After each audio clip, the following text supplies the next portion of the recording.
Hello and welcome to episode 2 of the Fire at Will podcast. My name is Heath Kruger. You can find me on Twitter at Carthac, and my co-host, the one that you're really looking for, it's none other than caster extraordinaire BreakyCPK, who you can find on Twitter at BreakyCPK. How's everything going tonight, man? It's going good, man. You gotta sell yourself better, though, man. I think there's got to be people tuning in for you as well. So it's not all about me here. So we're a team here. We're a team here on the show. We're a team, yeah. Let's go with that. We're a team. I can maybe leech a little bit off those Twitter followers. People are unknown. I'm trying to take the humble approach. Okay? Okay. You know, Fair enough. Very low beginnings. It's nothing but up from here for me. Yeah, I'm excited to be here, though, really. It's, obviously we'll get into it here, but there was some big news earlier today, so really excited to talk about that. We got some fun discussions about another tier list that we're talking about. I believe the damage focus, the offense, DPS, whatever you want to call it. Mm-hmm. Going to go over that and a couple other things here. So, yeah, it should be a good show here today. Episode 2, man. We made it. We made it to episode 2. We made it 2 weeks. Yeah. It's a big accomplishment for a lot of Overwatch podcasts. Let's not sell ourselves short. It is. For a new game in general, that first show, if you can make it over that first show hump, then I think you might have something going. So, we'll see. We're having fun with this. Yeah, it's a lot of fun. Yeah. All right. So, like you mentioned, just a couple hours ago, big announcement of the day. Overwatch beta, closed beta, is finally coming back. February 9th, it'll be open again. Blizzard has a whole bunch of new stuff in store for us. They announced a new progression system, 2 new maps, a new game mode, like we discussed on the last podcast, so maybe we're right on that one. We'll check that out. Several hero balance updates, which should be good. An update to private games. You can actually now make your own private game against AI players. That would be great for people just kind of, starting to get into the game. And then on top of that, they're opening up another closed beta region. The following week, on the February 16th, it'll be open to the Asian regions for their own beta. So, exciting stuff, man. It really is, and it's kind of funny as you mentioned those big things right there. Honestly, the whole private game update, including full AI matches. Again, for you and I, maybe that's not as necessary, but I really want to emphasize how that actually is very important for the health of the game as a whole. Because yes, maybe that's not the biggest deal for the competitive aspect, but for the overall health of the game, to get in these players that may eventually become competitors or watchers, spectators of said competitive scene. It's a great way to do it, being allowed. In fact, my wife, she was asking that when I was kind of showing her the game, and she's really looking forward to it too. But she kind of was intimidated almost, jumping right into it against all these players that have a lot more experience than her. So the idea of including now a full AI match, and it'll be a lot better practice for these newcomer players to get a little better developed. So just a quick touch on that. But I am excited actually that's coming out, even though it might not affect me personally. So. Yeah, more Overwatch for everyone, I say. Yeah. It can't come soon enough. The game is incredibly fun. If you are one of the unlucky individuals who have yet to play beta, or if you didn't get to go to BlizzCon, I apologize. But hopefully, you can play it here pretty soon. But yeah, moving on from that. Number 2, SK Gaming recently stated they're getting into competitive Overwatch, acquiring a team known formerly as Team Valfard, is how I believe you pronounce it. Players include Zave, Mendicusi, Clever, Hysterica, Nevix, and currently searching for a 6th. So, all right. Doing a little research on the group, I can't find much. I saw that some have some previous competitive backgrounds in Counter-Strike, Natural Selection 2. Their most notable finish was in the Too Good Invitational, where they placed 5th/6, excuse me. Okay. But more importantly, it's just pretty cool seeing a notable organization like SK getting involved in competitive Overwatch. SK Gaming is, in my mind, as being a long watcher of esports, is really one of the staple gaming organizations. They aren't necessarily as big as they were back in the early Counter-Strike days and whatnot, but they are still very relevant, in my opinion. And they very likely will make a strong comeback, as time moves on. Will this be part of that? Possibly. I almost want to take a different path, though, as we're talking about some announcements here of competitive teams coming into it. I'm really curious. Now, I understand from the organization point of view, so SK Gaming, Team EnvyUs, which we'll get into in a second, these organizations picking up teams when the game isn't even out yet, obviously, right now at least. It hasn't been active for the last month and a half, but it's still very, very fresh. It's in, a very early closed beta stage still. But, with Blizzard back and everything, it's bound to have that esports aspect, that competitive aspect. So that's not surprising to me. What is a little more surprising to me is the players' perspective. Now, so I say that because, again, being around a long time, I've been able to, really witness as far as teams picking up players and kind of deals and everything. And unless I'm missing something, I don't know specifics of a lot of these deals, but unless they're getting, salaries and decent salaries, I personally don't see a huge reason why these players are kind of closing off other possible opportunities, down the line. Maybe why not prove yourself first and then all of a sudden let the offers start flowing in rather than just quickly signing with a team so I can maybe get some free swag here on the side, maybe a mouse pad or whatever. But, what does that do for them, I guess, is ultimately what I'm getting at. Why are they restricting themselves right now to a specific organization? I mean, I don't know how you see it, but... I'm in complete agreement. There was actually something not too long ago which... Team Temple Storm, if you've heard of them, they were big in Hearthstone.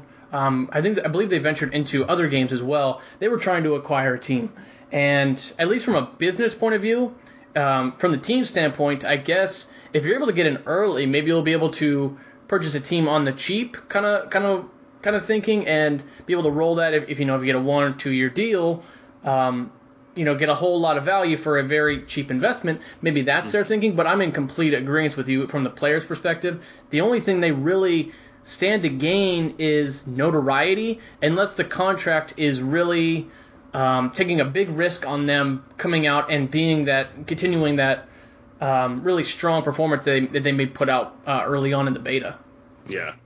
Yeah, and I was attempting to at least have a conversation with others in some Discord chats that I'm in, and unfortunately wasn't really able to go much with it. So, yeah. But that is kind of a curious spot for me and again, I don't know the specifics, but exactly, it sounds like both of you are definitely in agreement. It's like why right now? But at the same time, I mean, I get I'm sure several of these players are a little bit younger, and the idea that an organization wants you to help represent it. I mean, that's a cool thing, right? Like that's got to feel good knowing that they want you. But I think just looking out for the players, that you got to be a little careful sometimes. Again, don't restrict yourselves is the biggest thing for me when it comes to these teams here. But yes, yeah, SK Gaming though, I'm excited to see what these guys do. Again, looking for a 6 still, so that's also interesting. Yeah, and there's actually another team acquisition, probably a much more notable team acquisition, just recently. I think in the past couple of days. I've never known how to pronounce it. Is it Team EnvyUs? I've always called it EnvyUs. Yes, EnvyUs. Team EnvyUs landed the most successful competitive Overwatch team thus far in the beta, formerly known as Team Hubris. If you not too many followers of the competitive Overwatch scene thus far, but if you happen to be, this is a team that's just been far and away the number one team out there currently. They have their lineup right now is Stoop at the tank position, Roz at the flex off-tank position, Esper and Minstrel as the 2 support players, and Tailspin and Coolmat69 as the primary fraggers. They've won 6 out of the 7 competitive tournaments they are entered, and it actually won second in the only one they played. That was the Fish Sticks Invitational. They did get 3 first places and 3 Ghost of Gamers weekly tournaments, the King of the Watch, and the ESL Atlantic Invitational. Definitely one of those top teams at the moment. But yeah, kind of like we were alluding to earlier, we're wondering why this team signed. Maybe EnvyUs went out and made a nice deal to them and really sees potential in these guys. Yeah, I mean, again, from the organization perspective, there has been only a few tournaments, but with a lot of the streaming going on, they've been able to get a good idea of who these quote unquote good teams are right now, at least. So, and Tailspin's a name that sounds very familiar, and I'm honestly blanking right now on I want to say I either watched his stream or he's made some videos even possibly, but all I remember from this player name is that he's really freaking good. I remember watching a video of his, and I think I might have been playing Tracer, to be honest. And he was just going off, man. I mean, this guy's getting crazy amount of streak skills as far as on that tracer, and just impressive player to watch. So that's a name that definitely rings a bell to me. As far as the others, I mean, definitely, kind of recognize them, but again, I haven't been able to really get an idea of the competitive scene just yet, just like a lot of people out there right now. So, yeah, but good for them. EnvyUs is no doubt a solid organization as well, popular Counter-Strike especially right now, I know, so similar with that first-person shooter genre, so yeah, Kenny fun to see how they do. The holders of Kenny S, one of my favorite Counter-Strike players. There you go, yeah. Big fan. Yeah, I'd say it's pretty tough to really kind of get your name out there as a tank or support at the moment, but I will say I have seen some nice plays, a nice video by CoolMatt69, big McCree player. Pretty impressive guy. Okay. But, yeah, anyway, so that'll cover the recent news. Let's get into the primary topic of the show, the competitive tier list of the DPS classes in Overwatch. This is a continuation of last week's pod, where we covered the tank and the support classes. So if you'd like to hear our thoughts on those class types, be sure to check that one out and kind of listen to them both. It's perfect. Just to reiterate, as sort of a disclaimer, these are just our opinions on the classes. They're in no way indicative of how everyone may feel. There's, bound to be disagreements, so don't take this too seriously. We're going to do our best to argue in favor of our tier list being correct, of course, but the game's still very early in its development, and there may be strategies come along to shake up the competitive meta, and not to mention big class changes coming next week. Yeah, that's what I was going to say, actually. This is kind of interesting that we're doing this now when, like you just pointed out, next week, a big patch ideally is going to happen from the new game mode to some balance changes, and so I don't know if it's going to be drastic balance changes by any means, but it's probably going to definitely shift some stuff. So this is as of February 3rd, is safe to say. Yes, February 3rd, from the end of the beta up until now. So, I don't know, maybe we'll get at least a few lessons out of this. Maybe it'll still be relevant, but who knows. Anyway, back onto the topic. So, my number one DPS in the competitive meta right now, received slight nerfs lately, but it's still not enough to remove her from the top spot. It's Pharah. Just to quickly cover the nerfs, she can no longer land critical hits. Her concussive blast as of a little bit long ago, no longer removes shield HP, no longer damages shield, so it's just a simple knockback effect now.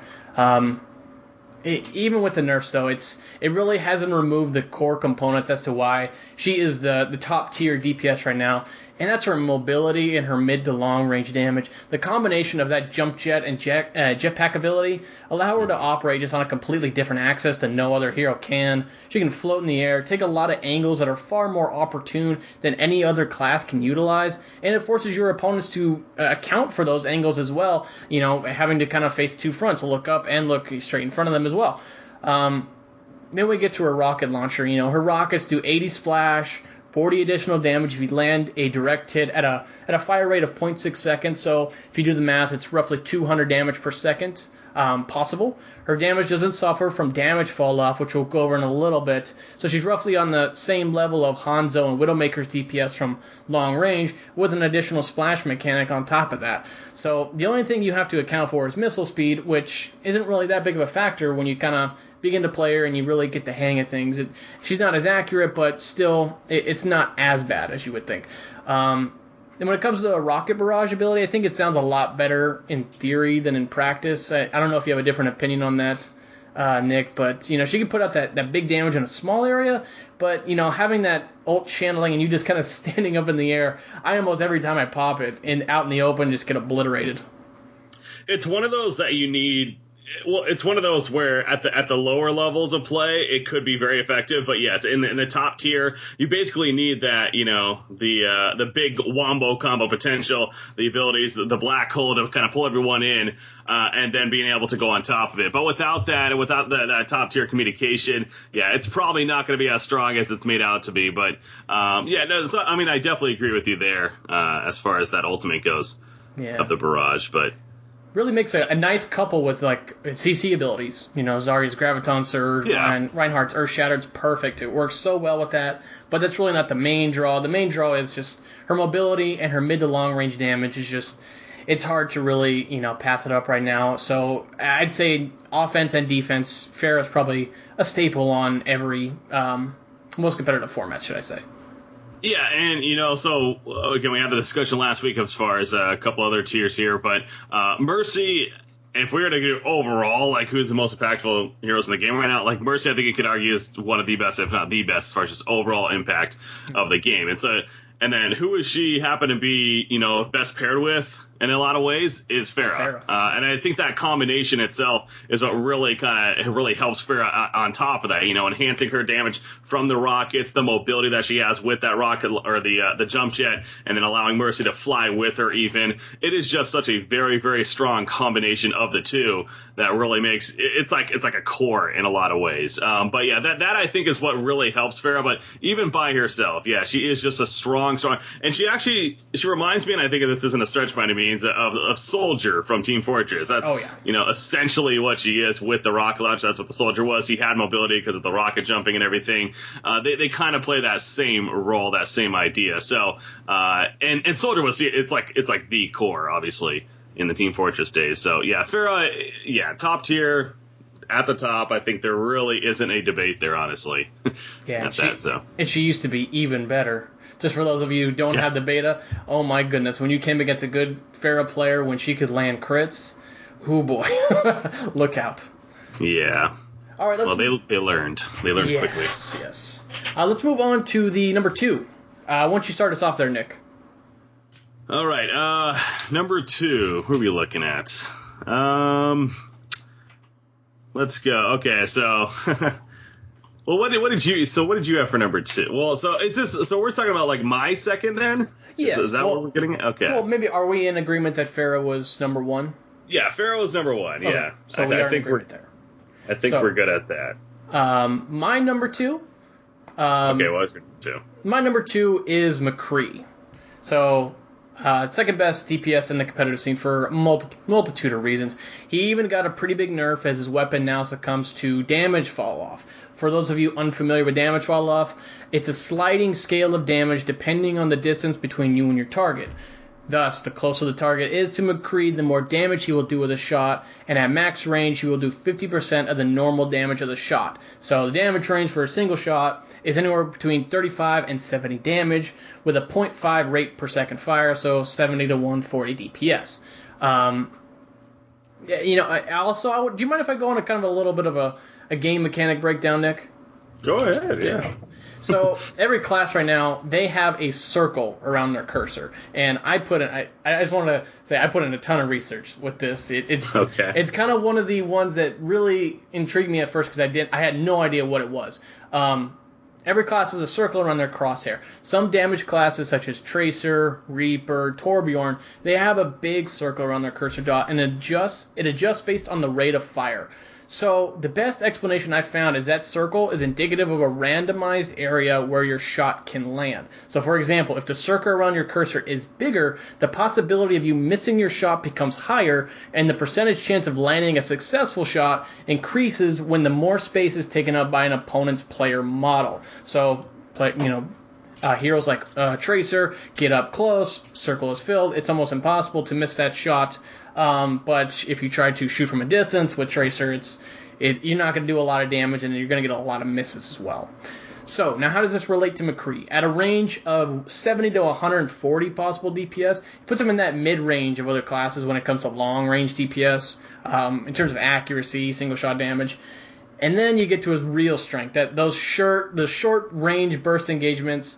Couple that with his flashbang ability, which stuns for opponents for half a second. And then you get to unload that 6-shot revolver. Can put up in a potential 445 damage in a 1-second time frame. It's pretty much unmatched right now in terms of that short-term DPS, real up close. Even if you're a tank class, you're going to do some real damage to them. Even if they don't have an ability to quickly disable you or get away, you can combat roll, throw another 420 damage in there. The guy's just really, really deadly up close. And you get to that ultimate, which kind of feels like Divas. Like we explained last week, it's not the greatest in terms of competitive play because you walk out and you hear the high noon, and it's a pretty easy indicator just to hide. But if you're using it as a way of kind of to make space clear everyone out of a certain point in which you're looking in line of sight, you can really kind of clear out the entire area. So that offers a little bit of map control ability. So overall, I think that's why I feel, in competitive play at least, he in the hands of a skilled FPS player, he's downright deadly, and he's my number 2 ranked DPS. God, okay, so I mean that's interesting because I honestly would not have. I disagree actually with my list first off, but Really? Okay. I do that because a couple of reasons for me. One, I like to base this off both what I've been able to feel as a player, both maybe playing a little bit, but also playing against it, but then also obviously watching a bit of streams and obviously again following as much as I have at least to an extent. I don't really recall a lot of McCree being played. In fact, Siegel, one of the most popular streamers, he actually did play it a little bit. From what I could tell, and yes, there were times where it was impressive to watch, and the mobility. I do like the idea of what's a little trick? You can actually shoot and then you barrel roll and then shoot again real quickly. Correct. Yeah. So you can flashbang, empty out your 6-shot revolver, which happens like in a second, and then you can combat roll and then refills your pistol right away, and you can shoot again. Yeah. Exactly. So, I mean, that's a nifty little trick as well. But I think one of the more important things that you kind of stress there is the ultimate, actually, the high noon, the dead eye, I guess it's technically called, but everyone calls it high noon. Exactly. That's obviously what he says, the high noon there. Again, I like to really, for these tier lists, trying to keep in mind the top tier of play. Top tier players are going to be able to react to this. Yes, it could be a space maker, but it just seems like that a realistic situation of this actually being very, very powerful.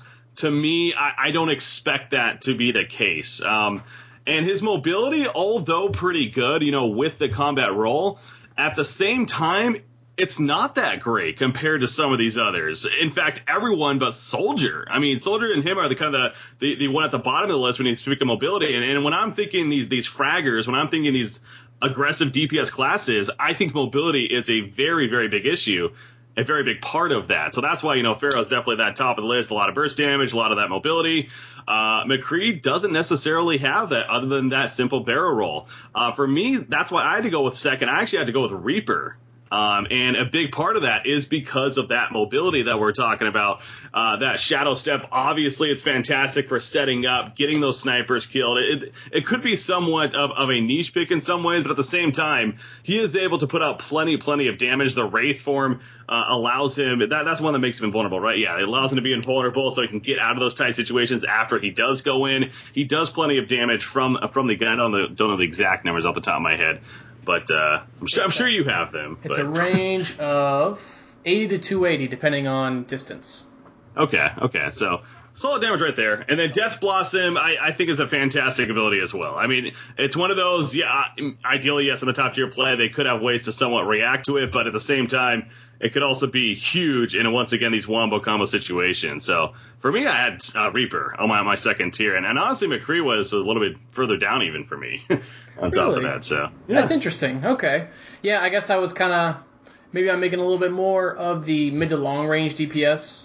As I think, I don't know, I liked McCree so much because he offers really an ability to deal with players in the short range, mid range, and long range. Maybe not as effective in the mid to long, but still enough to where he could provide counterfire and not make it just a complete wash. If we were talking pre-nerf McCree, where he was able to actually long range very well too, then yeah, I think this would be an easy second at least. But that nerf, it hurt him a lot. I was actually able to play with before and after the nerf, and like several other players, and you could feel it, and it really took away a good amount of impact. It made him less of that sniping potential hero. Yeah, it really did. That he had, so. It really did. Well, yeah, that's a great point. I wouldn't say I disagree all that much because Reaper's my personal number 3. With all the points you stated, the ability to get rid of debuffs, get rid of that Orbit Discord with Wraith form. The Soul Orb mechanic, it allows you to basically operate almost completely independently from your team. Just going around collecting those health orbs, it's just about perfect. The Death Blossom, I kind of view it a lot like Pharah's ultimate. It's it's great and it sounds like perfect if you can get behind everybody, but in a competitive sense, it's really hard to do that. And it puts you just in complete, harm's way of you start walking slower, you can't use any of your abilities, and they just turn and fire at you and kill you pretty quick, unless you're able to kill them first. Yeah, I was, again, as playing McCree, it is fun as hell to do with that high noon, with the Deadeye ability in the matchmaking games. I mean, getting that off is very satisfying, no doubt. And all of a sudden getting like 3 or 4 kills even out of it. But he is, again, we're talking about like overall here. Now, there are instances where he is actually pretty good, specifically against a Tracer on the opposite side. He is one of the best Tracer dealing heroes in the game, which could be pretty important too. So there is that going for him. Yeah, and even Reaper as well, if you're able to get that stun off before you can Wraith form. I mean, it's also a nice response too. Okay, let's move on to our, I guess, so you have Reaper number 2, McCree down the list. So actually, let's say, who's your number 3? My number 3, sticking with the mobility idea, I actually had Genji up there. And, we were kind of talking about this a little bit before that we came on the podcast here, but both you and I in agreement hate this hero. Yes. Just to be flat out, hate this hero. I don't know what it is about it, really, but it's just not a hero that appeals to me personally. But at the same time, he's also really freaking annoying to play against, especially in good hands, because the mobility that he has with the wall jumping, wall climbing even, and then when you think you have a chance, he's like, nope, deflect, bro, you can't handle this. And all of a sudden, all your bullets are flying back at you. So he's just one of these just all-around, well-rounded, very annoying heroes. A lot of potential to get in, get the quick kill, get back out, and then Dragon Blade. Now, this is one of those not wombo combo abilities. This is one of those very useful in all situations, in my opinion, where when he pops this, it's difficult to deal with, and he will ideally at least get a kill or 2 with it in most cases. So, yeah, Genji had to be my 3rd because of that. I think is the most annoying part, and it's something I really didn't catch on. I didn't really catch on when I first started playing with him. Every time he gets a kill or assist, that switch strike, that dash ability that's typically on an 8-second cooldown, that resets. So if you were kind of wondering why a guy you would think he only has one dash mechanic, how is he all over the place and how can I never find him as he's constantly bounding around me? If he gets an assist or a kill, he is right behind you again, so he can be all over the place and, like you said, just incredibly difficult to deal with. You want to fire at him, but you got to make sure he doesn't have his sword up ready to deflect it right back at you, which you want to see some real comical plays. Watching McCree go out in high noon and thinks he has a perfect shot, and a Genji aims at high noon right back at him, one-shot kill. Oh yeah, it's real frustrating. I have him a little bit down the tier list simply because I think competitive players do a lot better job at dealing with him as a team. And the fact that he does have the 2-second, not really immune, but the 2-second reflect, I think they're much better at dealing with those types of mechanics. So while he is very good, I think I have guys just a couple hero classes above him. If you have a Genji too, I think you also almost need a Zenyatta on top of that. Yeah. And I said because the orb on Genji is arguably the best hero to have an orb on, in my opinion. I'd agree. Because of that solo potential that he has compared to anyone else. So, yeah, there is that to keep in mind as well. But yeah, and he's one of those with the really high mobility heroes that it's kind of hard to properly evaluate them just looking at their abilities because mobility in the right hands is downright lethal. I mean, exactly. It can move them up and down tier rankings. I still can't even figure out the wall climbing fully. People make it look so easy. I swear. It's like, just press spacebar and over. It's not that easy. Damn it! I refuse to believe that. Well, it almost kind of works like I think it's if you walk to a second wall, it drops you off. So like if you try to walking up a wall and it's got a little like an edge at the top, that's like a secondary. It'll drop you right back down. Okay. Yeah. Be kind of annoying. Yeah, it can be annoying. I will say he has one of the coolest backstories that I'm looking forward to. Oh, the whole brother aspect with Hanzo. Yeah, that was pretty cool because he was one of the heroes that was released at BlizzCon, and when he says brother, it's just like, oh, that's so cool. It's Hanzo, yeah. I agree. That's gonna be cool to hear more of that. Yes, definitely. Okay, so just for a reference point, he was my number 5. Genji. Number 5, wow. My number 4, I have one ahead of him. And this is not a class I found especially effective at first. I thought he was very boring, just looking at his kit. I didn't... Yes. He seems that way, but he's very effective. A real jack-of-all-trades type of hero, and it's Soldier 76. He's got that decent utility with the Biotic Field Heal, which heals all allies within the radius. It heals at 35 health per second for 5 seconds, which that heal is it's slightly less than Lucio's Amplified heal, for a point of reference. The sprint ability provides some real nice mobility, no cooldown. The only drawback being you can't use any of your abilities while in sprint, so you can't really be sprinting and shooting at people. That might be a little broken. It's Helix Rockets. It's essentially a Pharaoh Rocket on an 8-second cooldown. It's pretty nice. Nice burst damage. Tactical Advisor ability is pretty cool. It's essentially an aimbot. It makes it so you can't miss if a target's in front of you. So much better for weaker players, should I say, those who tend to miss a lot more than the pro players, but still something nice. However, the main selling point for me, after doing some research, that standard fire DPS of his, it's pretty incredible. His primary rifle attack can do a possible 170 damage per second. One of the highest DPS averages of all classes, and he can do it from any range. Short, medium, long, very consistent, highly accurate, plays very similar to kind of like the riflers in CSGO, the AK-M4, those kind of things. He's just a great jack-of-all-trades type hero, and he's my number 4 in the competitive meta. Yeah, we actually agreed on this one. Then it's he was my number 4 as well, fit right in there, and a lot of same reasons as you're saying. He kind of is that jack of all trades.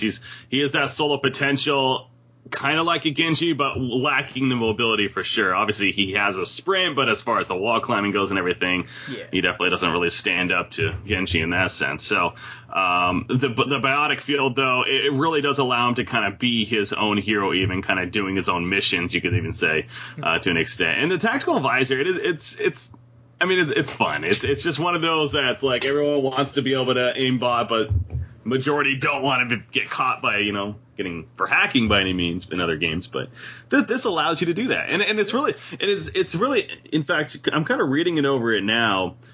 The reload time is greatly reduced. So I swear to God, I don't know if you get the same feeling, but I swear you're able to fire so many more bullets when you have his ultimate up. Yeah. Than like a normal sequence. So is that how it works? I believe it brings his reload time down to 0.5 seconds. Okay, so that's the big thing then. Okay, so the reload is just like almost instant then. Yes. And that's why it feels like I could just hold down my left click and it just keeps going forever, yeah. Pretty much. It doesn't increase your rate of fire or anything, I don't believe, but yeah, it does. Yeah. It does make reloading real quick. Helix rockets are definitely fun too, man. It's so good for, obviously, getting kills on these really squishies like a Tracer or something like that, but helping to really weaken, the bastions or whatnot. But looking at these tiers that we have here, it is really interesting that, I think it even helps go to show that Blizzard really did do a pretty good job as far as when it came to their initial balance here of the game, and nothing was too over the top. They obviously, they had some of those instances, but they made some quick tweaks to them and kind of toned things down a little bit, but it's overall, it's pretty cool to see how they kind of vary, and it is tough. Like I'm not saying McCree's a bad hero because I have him at 5. It's just I happen to believe that these others are just a little bit better in some ways. So, which is just fine. Yeah, different opinions. So you have McCree at 5. How about your number 6? Who is your number 6? I think we have the same, if I'm not mistaken. Yeah. Because good old Tracer has not been talked about yet. Your favorite? See, no, not at all. In fact, Tracer is probably my most despised hero in the game, other than a good Widowmaker. It's just really annoying. Actually, other than a good Mai, I freaking hate Mai. Man, so annoying. Man, is that tough just kind of coming around a corner, finding a Mai, like, oh no. Yeah, I'm dead. Just the slow, the wall, she just has everything that's just built to be annoying. Anyways, I'll get to that later. But Tracer, I come from a history of, again, Team Fortress, I hated playing against scouts, especially good ones, so this is a very similar idea, just all about the speed and the constant moving around. I will say I respect the hell out of players that play her well. In fact, I was looking for the Tailspin video. It turns out that it was actually, what's his name? Kudo Chop. I don't know if he sounds familiar to you. He plays with Seagull quite a bit. Mm-hmm. But I think he's even on his team for some tournaments. But holy crap, this guy's been one of the most amazing players to watch so far in Overwatch. Not only does he has a 33 kill streak on Tracer in this video, which is freaking awesome, but on top of that, he's the most insane sniper in the game. And I'm calling it right now. He's going to be known as one of the best Widowmakers / Hanzos in Overwatch moving forward. Kudo Chop, remember that name. Anyways, Tracer, yeah, it's in good hands. She's a lot of fun to watch. I will say that because, again, I respect people that play her well. And being 6, again, it's a case of she's not bad, and I could see where the mode right now just isn't made for her. Capture the flag, some other mode that may come, then we may see her rise. But this mode of attack defend, it just doesn't make a lot of sense. Yeah, I completely agree. It's weird because you're right. When you saw that Tracer player, and when you see a really good Tracer player, it kind of speaks to just how good that player is. Because essentially, right now with her kit, she is all mobility. She is all ceiling. She is all player skill. I mean, her kit 150 HP pool, lowest in the game. One-shottable by several classes that have damage amp or if she has orbit discord buff. Given the nature of her attacks, like we had mentioned last week in the podcast with armor HP, you can't really attack tanks that have a high amount of armor HP as your damage is significantly cut down. Her damage at medium to long distances is pretty bad. She has to be played in a style similar to Reaper as that flanking DPS role, yet she doesn't have the same kind of cool kit that he has where, he has 100 more health. He's got an invulnerability ability. She doesn't even do as much burst damage up front. She only does 240 to a Reaper's possible 280. It's basically all comes down to the mobility, the recall mobility, the ability, and the blink, which that's the X factor. No, it's going to make her look either really bad or really good depending on whose hands they are in. And I think that's the one thing that I struggle with is I put her at 6 on my list in agreement with you, but it feels like she could very easily move up to as high as number 3, number 2 sometimes, because I see certain players playing her, and it's like, what do you do to deal with this? Well, she's also somewhat, I wouldn't say counter necessary to a couple of these heroes, but she is more powerful. And this is where, again, we're talking about like overall, but in specific scenarios, I think if there's like a Torbjorn or a Bastion, these really standstill heroes that want to kind of just stay in one spot, especially a Bastion when he's in that Sentry form.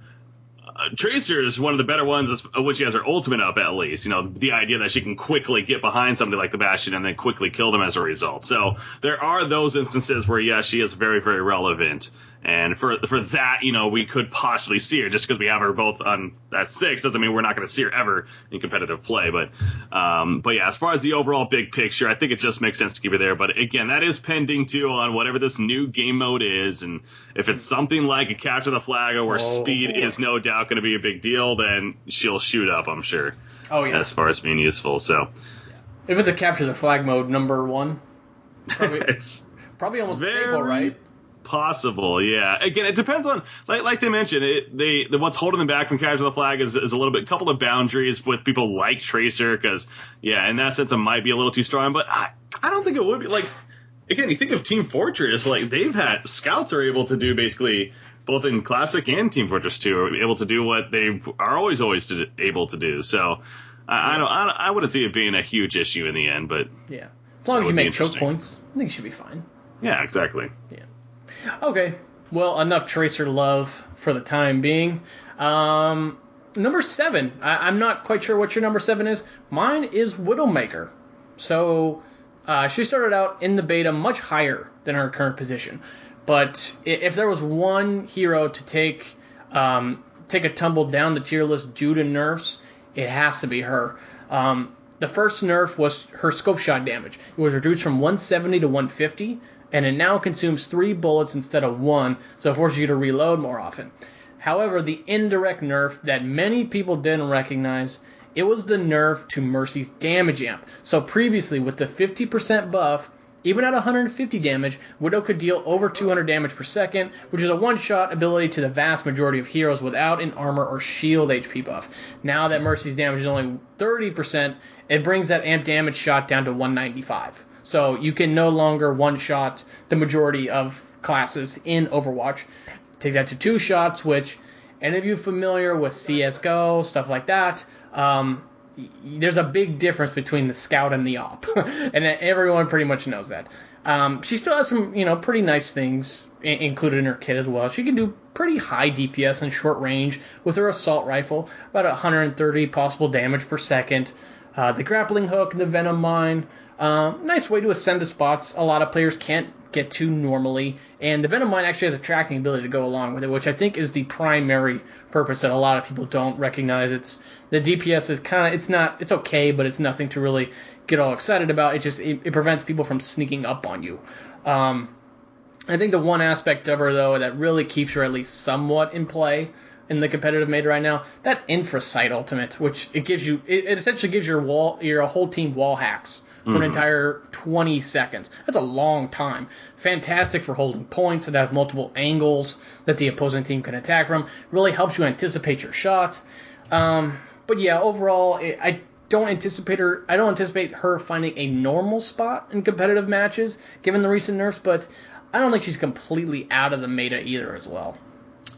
So, I'm not going to lie, I did not realize we were including defense in this as well. Oh. Okay. I was under the impression we were just doing offense. Because when we were talking about damage, I mean, that's what I was thinking, offense here. So, okay. But that's curious to me. Your list for damage, so you consider defense and offense all damage, essentially? That was the point here? Well, I guess it really depends, because you're right. Playing Widowmaker on offense is significantly worse than playing her on defense. But yeah, I kind of considered it's defensive DPS. That's kind of what my thought process was. Okay. Well, because, with how they sort it in the game, I believe that Widowmaker's under what's called, I think it's even defense, if I'm not mistaken. So yes, you are correct. Yeah. With other classes like Junkrat, May. So with all these in mind, you still had all these offensive characters as your top 6. Mm-hmm. That's actually extra interesting to me then. So people wait, were we supposed to include like Junkrat, Hanzo, Bastion, all these guys? Correct. Oh, wow. That's how I have my list. Okay. Well, then, that, you know what? And the more I'm thinking about it, if that's the case, I still like the offense list I still like the top 6 that I had, but boy, I would have to really think about putting Junkrat up there. Really? I love Junkrat, man. I love me Junkrat too, but... Actually, okay, maybe this will be, I don't know. Yeah, from a competitive value, maybe not as much, but I don't know though. Like he has some of the most intense damage in the game. I think there's no doubt in that with his frag launcher, and of course his ultimate for that matter. But the concussion mine's it's a fun ability, especially for mobility purposes. It's great for that, to be able to, it's almost like a rocket jump from other games, and that's, in most cases that's what you will be using it for, if anything, as a getaway tool. So the steel trap can be great against heroes like Tracer and all these very mobile heroes that want to try to get up on you and jump you. So and then even the idea of when he dies, leaving those bombs behind is actually kind of fun too. But so if we're including all these, again, I'm not saying that he would be in my top 6, I guess, but I'll put him 7 then. I'll put him 7 if that's the case. Okay. So yeah, I love me some Junkrat. So he's my favorite hero. I love playing him. But I think I have to kind of create a separation when it comes to public games and it comes to competitive games. So a lot of cool mechanics, like you mentioned, the traps. When you can double stack the traps in certain spots around corners, you can actually catch them, and when you hit the mine, it does 200 damage total between the 2 traps. One shot's basically the majority of classes in the game. It's so cool. I love it. Frag grenades, like you said, deal a ton of splash damage. A max of 120 with a direct hit on a grenade. Can be great at point control. And the Riptire. The Riptire is fun to use. However, I question the ability to really make use of it in a competitive sense, because the Riptire only has 50 HP. And it basically it's got a horn on it for some reason. The Riptire has a horn on it, alerting enemies where it's coming from at all times. So it's pretty easy to take down and not really hit anybody unless you're really able to sneak up on them. The big point I have at which Junkrat it kind of falls behind in the competitive meta is right now he's a non-mobile Pharah. And Pharah, I think, really kind of is on that top tier because of the combination of the two, with Junkrat being simply land only. He can jump up in the air and such, but he still has to deal his damage on the ground up front. When you can't deal non-lethal damage without multiple hits, or at least multiple direct hits, I feel it really aids the opponents in building up their ultimate. Because if you take damage and you heal that damage, the entire opposing team collectively gains percentage points towards their ultimate, allowing them to at least much better defend points quicker or take points quicker. And Junkrat's really good at that, just kind of feeding them that damage that really doesn't. It pushes them. It might prevent them from pushing forward and engaging you, but it doesn't kill them. And I think that's the point that I have that is so difficult to kind of play him as real high in that, or place him real high in that competitive meta tier list. Yeah, Pharah definitely has that advantage over him for a lot of reasons there, but maybe it is a bit of my bias. I mean, Demo Man was my go-to class in both Team Fortress Classic and Team Fortress 2, but the concussion mine, the separation that he can cause too with, say, some passion in his teammates when he has that shield out, the concussion mine, throw that in there, in that right spot, you kind of split them up. It could be great for that purpose of positioning and knocking things out, knocking people off points. So, yeah, I mean, I will say this, that's going to be interesting to see where he especially fits in said competitive scene in the meta. The ultimate.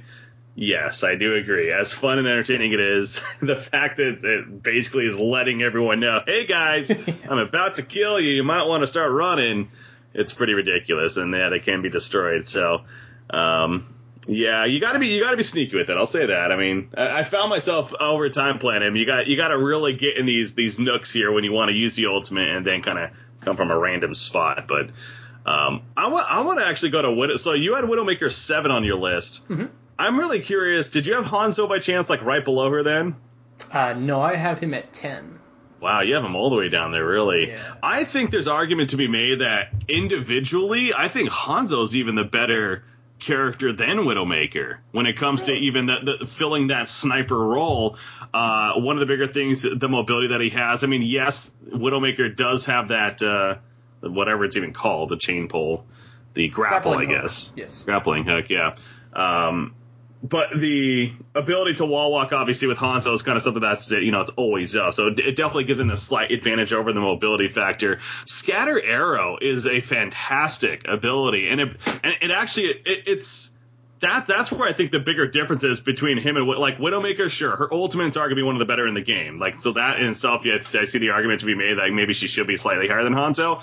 But at the same time, Hanzo, his whole skill set's overall better than Widowmaker, because literally all she has is just the snipe shot. Her auto cannon, whatever that's called, it's not going to really be something that you're relying on, and her poison trap, what the hell is even that? So the Venom Mine. So in my opinion, Hanzo, and again, I go back to actually watching this Kudo Chop player, giving him some more shout outs. He actually prefers Hanzo over Widowmaker, and again, it is just amazing to watch him play this character, especially too. So I think, yes, Widowmaker having that ultimate may be the slight edge because of that, but man, individually, as far as getting you kills, I think you can argue Hanzo's going to get you the better kills, the more kills even. Yeah, I can see that. It definitely, you brought up a great point on that Scatter Arrow. It's so underutilized right now. It's actually, I believe, the highest damage ability in the game. 450 max damage possibility. It shoots, I believe it's 6 arrows? 6 arrows, yes. And it bounces, so you do it in close spaces and it bounces around. However, if you just simply shoot it at the person's feet, right in front of them, I'll go up straight in front of them, 450 damage, you're going to kill just about anybody with that thing. I think the issue for me comes down to I view Widowmaker and Hanzo's damage equatable. He is better in small engagements, so I will say that. I think the ultimate is what gets me, and it's just it's not bad, but it doesn't. I don't think it reaches the level of significance in terms of a team play type of ultimate that Widowmaker can bring with that Infrasight. It does damage. It does. I think it's 200 DPS a second if you're standing in it, but you can see it coming, and it's pretty easy to move out of. Whereas it's the best tool in the game to kill Taborn Sentry. I will say yes, that. it is. Yes, it is. But, how's that going for him? Well, I guess we can hope that Torbjorn gets some buffs and we get in the meta, make Hanzo more relevant. Yeah, there you go. Definitely. But yeah, he is. He's not too far down. He's my number 10. He's definitely a cut above my bottom 2, but okay. Yeah. All right, fair enough. So it sounds like we have very similar bottom 2, I'm sure, but Mai would probably be next to talk about. Yes. Number 8. Number 8 for me. Well, I have her number 10. Again, I kind of did things a little bit differently. I had Junkrat at 7, Hanzo at 8, Widowmaker was my number 9, actually. And then my Mei. Is it Mei? I've always called her Mai. Hey, M-E-I. M-E-I. I'm assuming Mai. I think Mai, but... Let's go with Mai. I'm sure someone on Reddit will tomorrow come in and say, you're an idiot, it's Mei. This is where you went wrong, yeah. All right, so we have her at number 10 then. We both agree there. Arguably the most annoying, I know it's mentioned with Tracer and Genji, but, if we're making the most annoying heroes to play against list, she would be top. Like, I wouldn't even have to really think about that much. Her whole skill set screams, I'm going to be annoying for you. Deal with it. Exactly. That's my insight. It's fantastic insight. I will say that. It's spot on, too, because it's the one hero, if you're a flanking DPS class, you're really trying to get behind the team, or even if you're a tank, just trying to really lead the engagement, just coming in front of a Mai and knowing that it's like, oh gosh, I'm going to be stunned here in 2 seconds, not going to be able to move, I'm just going to get blown up, and then nothing I can do about it. And I don't know, like, in terms of annoying, yes, she's really annoying. I just think the kit all around for her is not all that great. Her alternate fire, the Icicle, 75 damage shot. From range, she's really not all that great. She has the invulnerability, which can be nice. It's a 4-second invulnerability, 12-second cooldown. Let me get your opinion on this. What do you think of the ult? Personally, it feels a little... It feels not bad, but a little underwhelming. Well, it's the idea that it's one of those, and a lot of these that we're kind of getting at, it's like, it's almost not obvious it's coming, but when it happens, you do have a little bit of time to react. And a lot of these characters with that mobility, they'll be using that, like the Tracer, obviously, the Genji, all these characters, any character that has some kind of mobility, quick kind of getaway, which a lot of it in the game do, they're going to be using that, and ultimately it could fail because of that. So, I mean, I think it has potential to be pretty good. With that said, the lack of mobility characters / again, that wombo combo potential, sure, but yeah, it's kind of an in between. It's not the worst ultimate ever, but it's definitely not like the best one. I think it's in the middle there. Yeah. I don't know. It just kind of feels like if you had to choose between the two, if you're picking simply for the ultimate, Zarya or Mai, is it even a discussion? Oh no! If you're I don't know what the scenario would ever be. Yeah. You're picking between those two characters, but yeah, Zarya, absolutely, you have to go with her for sure.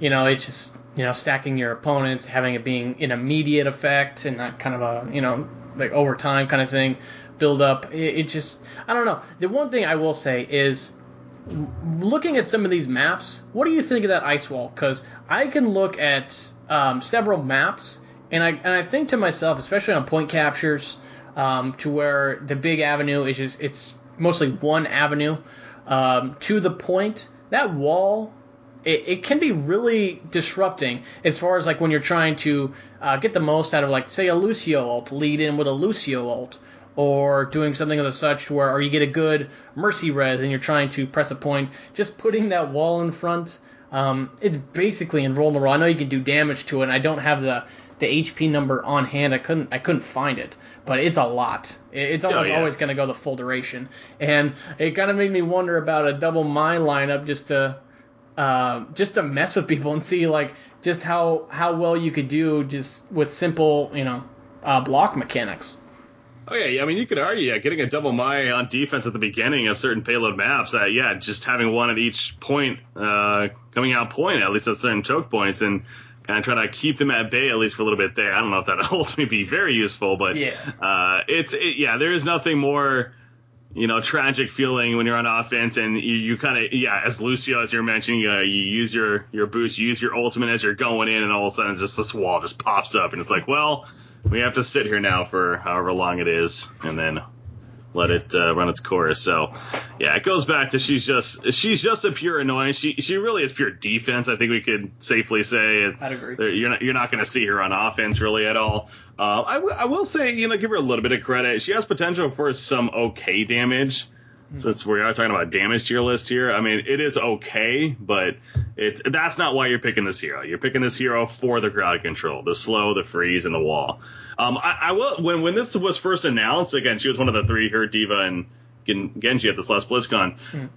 The wall, when that was showing, I like a lot of people, I'm sure, were just like, oh, that's going to be really cool to see how people use that, and, with all these ideas, but so far we really haven't, I don't know, I at least haven't really seen much craziness with it.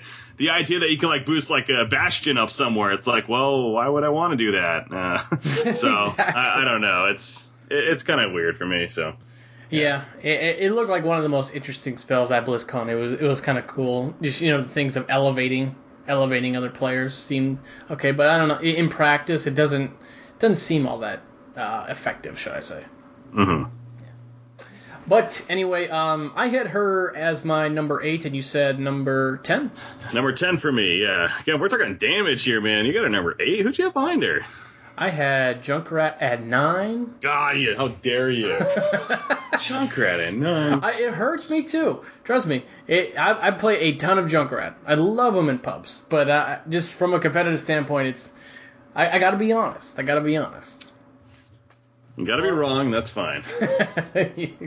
Number 10 was my Hanzo, and okay. I guess that brings us down to, there's one in front of the other, but does it really matter? Does it really matter where you put one? I don't think so. I will say I'm more disappointed in one than the other.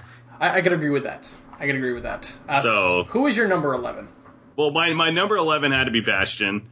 I've actually put him at number 11, then Torbjorn number 12. At number 12 right there. So, and the one I'm disappointed in being number 12 is Torbjorn. I actually played a little bit of Engineer again. Goes back to my old days here in Team Fortress Classic. I played a little bit of Engineer. I consider that my secondary class even at that time. I was really excited to kind of get a feel for this guy, and it's just not the same. Like the impact of the sentry gun, it's just not there. It's so easy to kill, it feels like in most cases. But I think the bigger issue is that it's so hard to get it to level 3 where it's actually pretty, a lot of kill potential. But if we're talking competitive play, if we're talking good players and good communication, there's no way that sentry's getting to level 3 in most cases. So that's his biggest fall in the end. And without a sentry, it's hero might as well not exist. kind of deal. And really, even in reality, compared to the TF2 Engineer, the turret itself it feels underwhelming. Max DPS 126 damage per second. Doesn't feel all that great. Doesn't feel like this boisterous turret that you really have to avoid. It kind of just seems like, well, can we get a Pharah to fire up at that thing real quick and then we'll move back in? Yeah, pretty. I think a lot of that has to do with it. It almost feels a little harder for Torbjorn to kind of sit behind it and heal it up, even where compared to again the Team Fortress way. Whether it's just he does less healing on the sentry per hit, or it's just the hitboxes are different. I don't know what it is, but it just again it feels less good as you're kind of getting at as far as the damage output, especially, yeah. And then it's so on top of that, his auto attack is god awful. Yes. It's probably one of the worst in the game. You're the numbers guy. I don't know if you have numbers on that, but 110 DPS, for his main attack, and his charge shot is 100 DPS. Okay. So I mean, it's not bad. It's not terrible, but seems bad. It's on the low side. I will say that it's on the low side. Now, this is where there's a little bit of relevant. The armor packs, I mean, that's a pretty clever idea. And, like, that's where you could argue there is some value for getting this hero, maybe in competitive, but that's a really big stretch. Like, that, the armor pack would have to be buffed up. It's almost like the armor pack would have to become his main thing. Like, the turret would have to be downscaled to not being that great, but his armor packs, like, give you, like, 150 armor or something like that. It's a good thing I don't balance, but you get that idea, right? Like, that would need to be his focus instead. So it's just kind of like, oh, well, that's cool, but it's not enough. And then its ultimate, all I found the ultimate good for is just sitting there leveling up the gun and keeping it alive. I agree. That's like the only point. So, and it gives you, and it finally gives you an opportunity to drop some of those armor packs. As I'm never able to walk around and collect up scraps. I'm just never able to. I'm such in a stationary point, trying to kind of like double up the DPS between me and the turret, trying to keep it up and people shoot at it. It doesn't seem like I never get another armor pack out because I'm not killing enough people. I'm not getting enough assists or eliminations to really kind of be able to drop those. Yeah, no, I'm with you there, and again, that's where that kind of difference comes into play again with the Team Fortress Engineer, where they just got those ammo packs they pick up, where if you're... And for that matter, they also have those dispensers. I was mentioning that to you, the dispensers that the engine can build in Team Fortress, where not only is it, dispensers that delivers ammunition, which, again, that's where the mechanics are a little bit different, but it gave the ability also to the engineer to have something that he could detonate and also use as a barricade even in some ways. But then if somebody happens to be close to it, he just blows it up, and it does a crap ton of damage. So, there's like really cool features to the Engie that Torbjorn just doesn't really have, unfortunately. Yeah.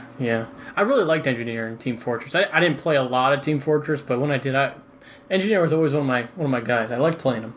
Yeah, it's a fun guy to play. And again, I think that's so like both you and I. And I'm sure in a lot of cases, it's like it's just sad because this hero had a lot of potential to be really cool. But I will say there's nothing more hilarious on the final plays of the game when it's a sentry turret killing like 4 people running into the capture point. It's just you see the engine there like falling off the map or something like that, dying himself. Yet he gets the top play because of his sentry. I love that. I think it was a GIF on Reddit of a Torbjorn being knocked off the map while the turret out of sight gets 3 kills, and all you see is the Torbjorn falling to his death. It's hilarious, yeah. So he's got that going for him. He makes for the more entertaining top plays. Yes. All right, so I guess that leaves one to cover. A favorite among newer players, I will say that. And can be a lot of fun in public games, especially if you're going against some opponents who are newer at the game and aren't quite familiar with, all the heroes and the different game mechanics and such. Bastion, Sentry Mode DPS, oh boy, 450 damage max per second, 1,000 damage Kono Shield. If you basically just place yourself up against a wall and... You're not essentially invulnerable, but it's pretty close. It's real hard to take you down from a distance.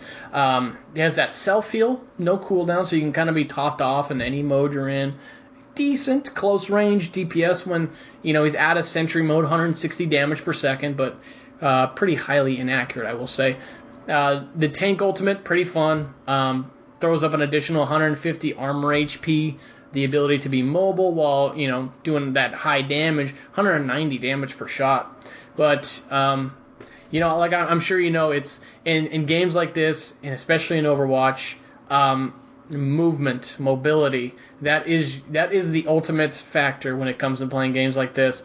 And when you're playing in a competitive mode against players who are very familiar with the game and playing it at a very high level, you can't stay in one spot. They're just going to run circles around you.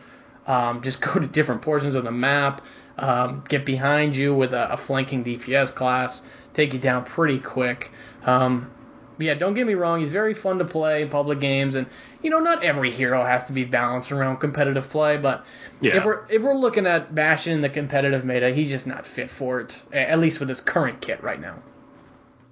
The only time I could see like a situation is if for whatever reason it's like a race to the finish and it's very close to the end. You just all spawn a bastion and you just go in the form and you just all sit there, just doing that much. Don't give them time to think about how we're gonna kill these guys and just use that as your way of defense. So maybe that, but no. If this list was for solo queue TMM, as far as in just queue and matchmaking, and I think you could argue Bastions is one of the stronger damage in the game because, people just don't know how to deal with him and when they're not working together. But when you start working together, when you start working as a team, when you start playing competitive, then, it just goes completely downhill. So not much more to be said there. I mean, that's just really what it is. He can be frustrating when, again, people aren't really on the same page to kill him. But in a lot of ways, he's just kind of a fun pub stomp hero. Yeah. Yeah, one of the more interesting things on the map Hollywood, have you ever seen the Bastion players get up on that elevator at the first capture point and kind of, I guess, give themselves a little bit of mobility just going up and down the elevator? Oh, yeah, that's interesting. I don't know if I've actually had to face that, but I guess we have a little bit of that using clever game mechanics, but... Yeah, well, like I said, with the my wall, like, you get him up on, like, a roof or something like that, then... That's a good point. Fire, rain down on everybody. Yeah. But yeah, I think that'll do it, everybody. Quite a content pack show. Excuse me. I'm just gonna mess this up on the end just to really round it out. Good finish. Good finish. We don't want to keep you around too much longer. Thank you guys for checking out the show. Leaving all the supportive messages on Reddit, Twitter, and the such. I greatly appreciate it. We're still in the process of getting this up to as many avenues as we can for you to listen to this. Whether you want to listen in podcast form, you want to check it out on YouTube. No visual element at the moment, but we'll discuss that later. We're working on it. We're working on it. All right, we're working on it. We're just looking mainly to get the content out to you guys as quickly as possible, and we'll handle everything else as we can get to it. But just know that we are getting to it. So for Nick, who you can find on Twitter at BreakyCPK, I'm Heath Kruger at Carthac on Twitter. Thank you for tuning in.